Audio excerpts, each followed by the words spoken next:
Selamat malam Bapak Ibu, saudara-saudara para sobat dan handai tolan sekalian. Kita bertemu kembali dalam channel kita Lifelong Education, pendidikan sepanjang hayat. Pada malam hari ini kita akan membahas satu topik yang menarik sekali berkaitan dengan otomotif, yaitu mobil listrik nasional.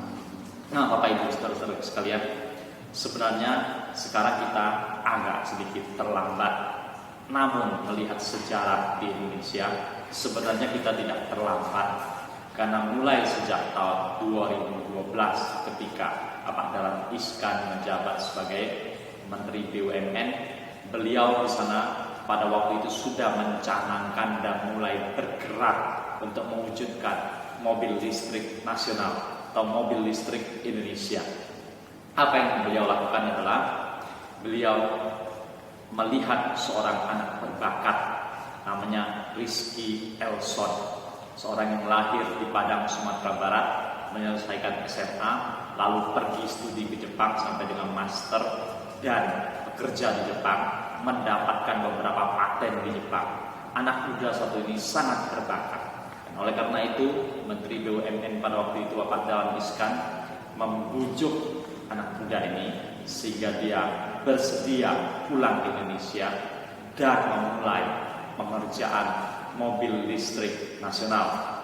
Pada tahun 2012 mulai. Nah, yang dihasilkan adalah paling sedikit 3 mobil kita bisa sebutkan, namanya 7C. Lalu yang kedua namanya Selo, dan yang ketiga namanya Genbis. 3 mobil ini pernah dihasilkan. Namun Bapak Ibu, saudara-saudara para sobat dan handai tolan sekalian, sayang sekali berbagai hambatan demi hambatan menghadang Bapak Dahlan Iskan, juga menghadang Rizky Elson.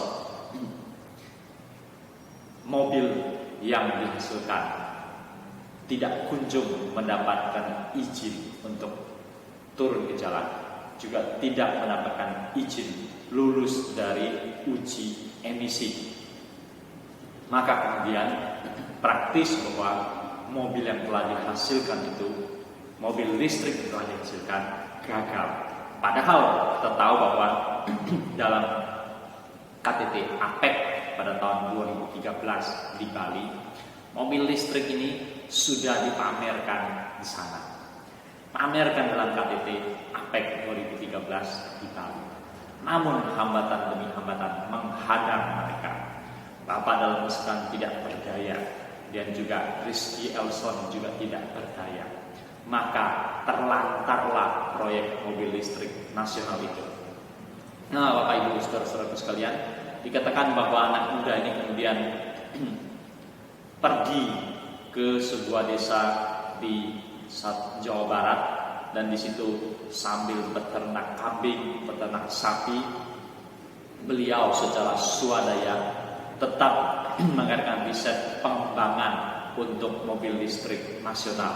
Diharapkan bahwa suatu hari terwujud kembali otak dari anak muda ini yang telah menghasilkan mobil listrik nasional. Sekarang ini Bapak Ibu saudara-saudaraku sekalian, para sobat dan handai tolan, kita perlu tahu bahwa pemerintah sudah menetapkan 5 universitas untuk mengembangkan mobil listrik nasional, yaitu ITB, UGM, UI, lalu Universitas 11 Maret, dan Institut Teknologi 10 November Surabaya. Nah, diharapkan kolaborasi dari 5 universitas ini ditambah seorang anak muda Rizky Elson suatu hari akan mewujudkan kembali impian mobil listrik nasional. Pemerintah sudah mengeluarkan aturan pada tahun 2019 percepatan pengadaan kendaraan berbasis listrik dengan baterai. Nah, Bapak Ibu saudara-saudara sekalian, kali ini pemerintahan Jokowi serius terhadap proyek mobil listrik nasional.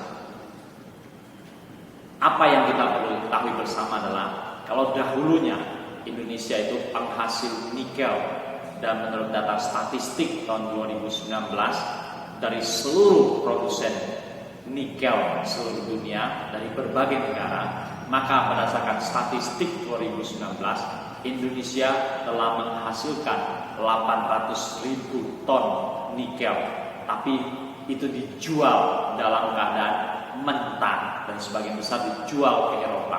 Dan Bapak Ibu saudara-saudaraku sekalian, para sobat dan teman, penting untuk kita ketahui bahwa salah satu bahan terpenting untuk baterai yang menyimpan listrik itu bahannya adalah nikel.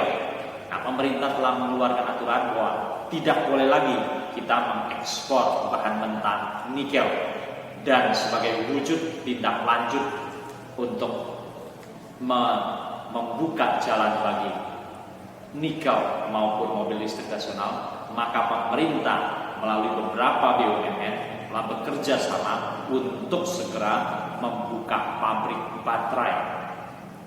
baterai yang akan bisa mensuplai bermacam-macam. Suplai baterai untuk mobil listrik, suplai baterai untuk kendaraan roda 2, dan bahan-bahan alat-alat lain yang membutuhkan baterai. Karena kita mempunyai bahan nikel yang banyak sekali. Kita produsen nikel nomor 1 di dunia.